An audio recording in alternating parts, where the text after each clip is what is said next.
안에 커너테이션이 뭔지 내연이라고 하죠. 그거를 이제 배우한테 설명을 잘 하고 그다음에 앞뒤의 맥락에서 이런 의미다라고 이제 설명을 하려고 노력을 했고요. 그런데 사실 여기서 이렇게 공개적으로 고백하면 조금 어쩔지 모르겠지만 하루키 소설을 아무리 읽어봐도 모든 사람이 예를 들어서 굉장히 여러 사람이 저한테 굉장히 많은 질문을 했을 때 거기에 제가 정말 100% 답할 수 있을지 잘 모르겠어요. 제 스스로도 답을 얻지 못한 경우가 사실 굉장히 많았어요. 제가 소설을 연출을 하기 위해서 줄을 꺼가면서 막 읽고 그랬음에도 불구하고 그 대답을 제 스스로 얻지 못한 그런 경우가 많이 있었고요. 그걸 이 자리에서 고백드리고요. 그러나 연출 작업이라는 건 굉장히 구체적인 작업이어야 하기 때문에 나름대로는 아마 이런 의미로 하루키가 말하고 싶지 않았을까라고 생각을 하면서 한 부분이 많이 있었고요. 배우들한테는 당연히 그 관념적인 대사인데 그냥 그대로 해라 할 수 없죠. 배우들은 그렇게 하면은 그 말할 수 없기 때문에 하여간 전체 맥락과 그 다음에 아마도 이런 뜻일 것이다 인 경우도 있었고 이런 뜻이다 라고 한 경우도 있었고 그렇게 하면서 연기 지도를 했습니다. 어떤 그런 관념적인 대사들이나 처음에 소설을 읽었을 때 쉽게 이해하지 못한 대사들 같은 경우가 많았었는데요. 이제 팀에서 연습을 하면서 좀 긴 시간 동안 리딩 작업을 거치고 서로 이제 배우들이나 이제 연출, 프로덕션 여러 사람들과 같이 좀 어떤 의미를 찾아가는 그리고 어떤 것이 관객에게 드러나야 되는지 조금 더 명확하게 하는 작업을 좀 긴 시간 동안 다른 공연에 비해서 좀 긴 시간 동안 연습을 했었던 기억이 있습니다.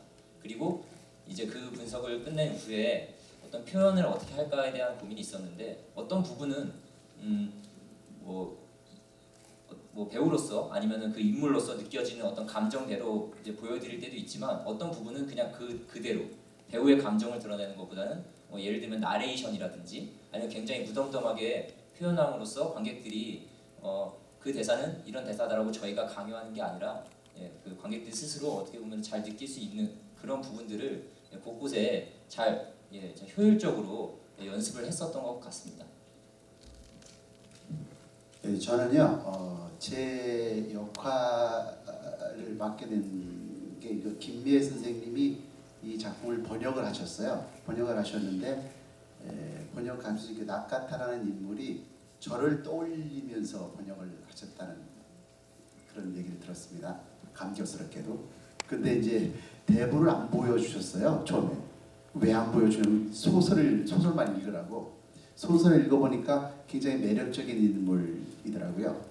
그래서 이제 그 인물을 어떻게 표현을 할 수 있을까 생각을 했었는데 9살 때 어떤 폭력성에 의해서 쉽게 말해 정신이 나간 9살 이후에 모든 기억을 없이 사는 나카타라는 인물인데 그 인물이 그러니까 9살의 그 감성이 어떨 것인가 그걸 이제 표현하기 위해서 그러니까 그 좀 쉽게 9살 어린애처럼 표현할 수 있는 그런 방법을 많이 찾고 했어요.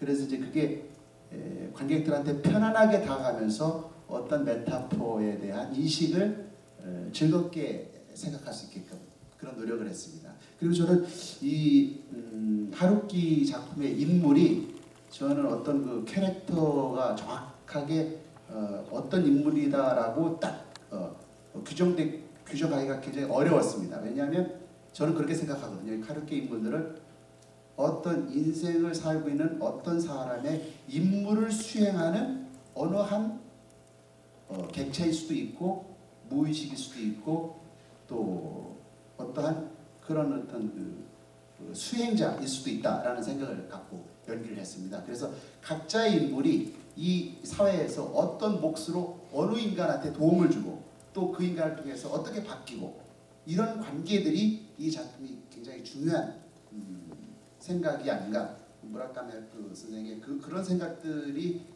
같이 존재하고 있지 않는가. 그런 부분에 대해서 저는 나름대로 열심히 했다고 노력하고 또 그런 데 참여하려고 열심히 했습니다. 네.